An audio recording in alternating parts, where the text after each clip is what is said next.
दिए गए। एक एक इंसान पे फर्जी मुकदमा किया है। चुन चुन के जो लोग प्रचार करते थे उन पे ऊपर फर्जी मुकदमा किया गया है।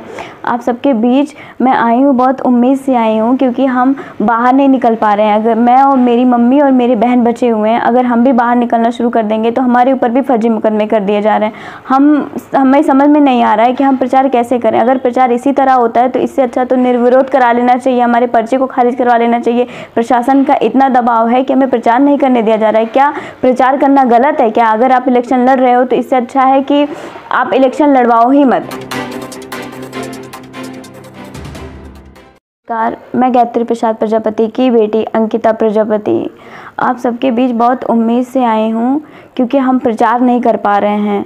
एक यही सोशल मीडिया का ज़रिया रह गया है जिसके ज़रिए हम अपनी बात आप तक पहुंचा रहे हैं।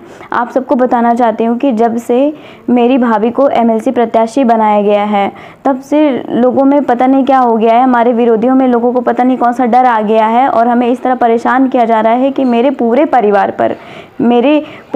पर यहाँ तक एमएलसी प्रत्याशी को भी नहीं छोड़ा गया है। उनके ऊपर भी एफआईआर पे एफआईआर कर दिए गए हैं। मेरे बड़े भाई पे, छोटे भाई पे, मेरे एक चचेरे भाई हैं, उनके ऊपर, सबके ऊपर मुकदमा कर दिया गया ताकि हम प्रचार ना कर सकें।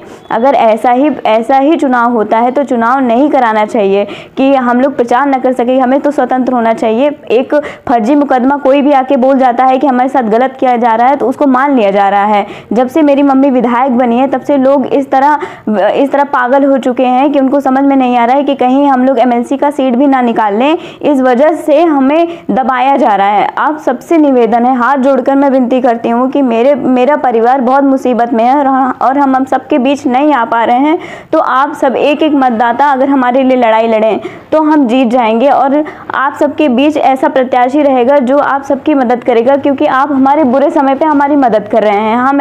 हम ऐसे समय में हैं कि मेरी मम्मी, मैं, मेरी बहन, मेरे पूरे परिवार में सिर्फ 3 लोग बचे हैं, कोई सीनियर नहीं है। आप सब सोच सकते हैं कि जब घर में एक सीनियर नहीं होता है तो कैसा होता है, कैसा माहौल होता है। मेरा सबसे बड़ा भाई, जिसके ऊपर पापा के बाद सारी चीज़ें वही देखते थे, उनके ऊपर सबसे पहले 2 मुकदमे कर दिए गए।